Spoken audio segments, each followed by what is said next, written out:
We are thrilled to welcome our special guest, James B. Reif-Snyder, to our show tonight, doing his first interview since he announced his retirement from the AI several months ago.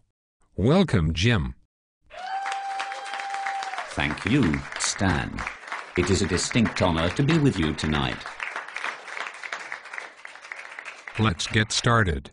When did you know it was over? Several hours after saying, I do, October 9, 1981. Wait, are we talking sex life or golf?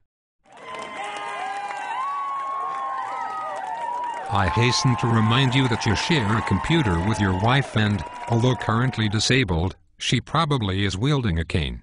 I repeat, when did you know AI career was over? Much more difficult to pinpoint, Mitch. It was during the phony replay of number 11, when, as defending champ, playing the 10th hole at the old course at Grand Cypress, I routinely snap-hooked a safe 2-iron into one of the 2 fairway bunkers. Upon entering the trap, inexplicably, rather than digging in and playing a safe out, I elected to try and execute the extremely difficult double toe loop more common to figure skating. Landing flat on my 1994 hip, I recall lying on my back for several seconds, staring at the sun, wondering what the hell I was doing where I was. After collecting myself, I smoothly exited the trap with a beautiful wedge shot, only to then, in rapid succession, hit my 3rd, 5th, 7th, and 9th shots into a 2-foot wide swale in front of the green. A nasty little 12-footer was made to secure my 11. Time to quit. Interesting. Yet you hung on for 3 more seasons before finally coming to grips with your golfing mortality on the 9th hole of the final round of AI 14. Why the 3-year delay in hanging it up? Peer pressure, Mitch. I was fearful that retirement would deprive me of the opportunity to make fun of my friends. Normally when people retire they play more golf. Comment. Well, I suppose that is true, for most. But as you are no doubt, by now, all too well aware, I come from a long line of German midgets.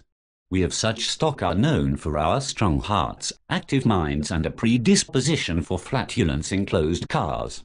The problem is with the skeleton, Mitch. The bone structure and associated joint issues, Mitch. If my parents had been purebred dogs, no responsible breeder would have sanctioned their mating.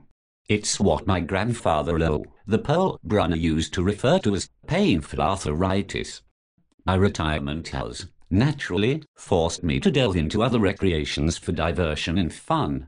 For me, it's all about cooking now. And as the guy said who gave up sex for cooking, I can't even get into my own pants now. Howard B. Reif-Snyder. Another dollar royalty for Howard. His legacy lives on. What will you do with the money you will save by not losing golf balls? Never paid dime one for golf balls.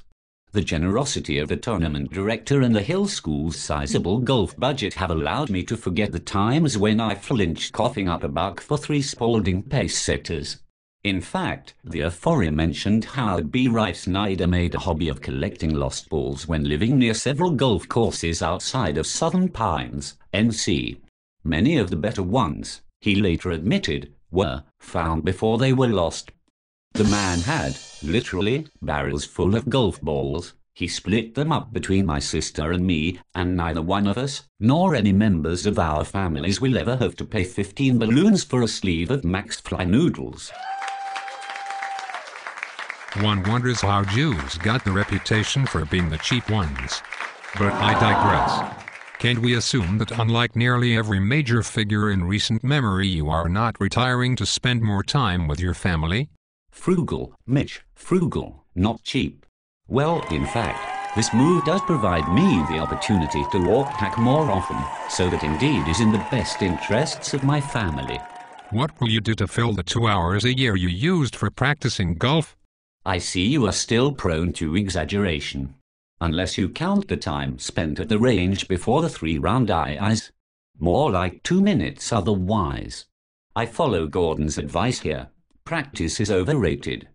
Unless, of course, if you get lucky like Himes did a few years back, when he became the meat in a song sister sandwich at Bay Hill. We love you long time, they whispered in his ear. In other words, you think Gordon would actually play worse if he practiced more? Let's move on. Fondest memories of career, if any, and what do you hope your AI golf legacy will be? Fondest memory of what again? Oh yes, the AI. Well, Mitch, there was nothing quite like winning it all in AI 10 and having no idea whatsoever that I was doing or had done so. That is tough to forget. But maybe the finest of all AI moments for me was the even dozen strokes it took me to play number 11 the last time I played it in AI 14. The creativity, the exertion, the utter futility, my legacy. Well, perhaps that I never saw a putt I thought I could make, and I rarely, if ever, passed up the opportunity to do, no matter who was my partner, whatever it took to choke and lose the hole. Ever the insincerely humble. Do you think retiring from golf will have any real difference on your playing ability? None whatsoever. Do you think it's fair to have to count every stroke during a round of golf? Yes. It was always the strokes that counted when no swing was made that killed me. Two more. Let's play word association. Rich. Patience. Wally. Velveeta. Gordon. Chiseled. Burke. Not funny. Yourself? Bowl. Final question. Opinion of current AI field and thoughts for AI 15? That's 2 questions. And much more to follow, answering those very questions in the days before the event. The field. Fields of wheat, the strongest ever in AI history. The departure of the reef and addition of pace means fewer X's on the card and much more drama on the course. However, Gordon is now a buzzer lock to finish 4th. Thoughts about what? Oh, the upcoming AI XV, to be quasi-Roman about it. It will be very interesting, as a trained social scientist, to see the event from the outside looking in, rather than from the inside wanting out. Thank you, Stan. We nervously await your observations leading up to and throughout AI 15. We also congratulate you on your AI career, one of only 2 players to play every round.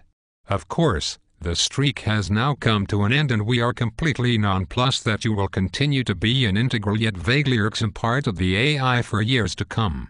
You never know, I might pull a Sugar Ray Leonard, or Brett Favre, as they now call it. The door will always be somewhat open, just don't get cocky or, God forbid, sext us. Not you worry.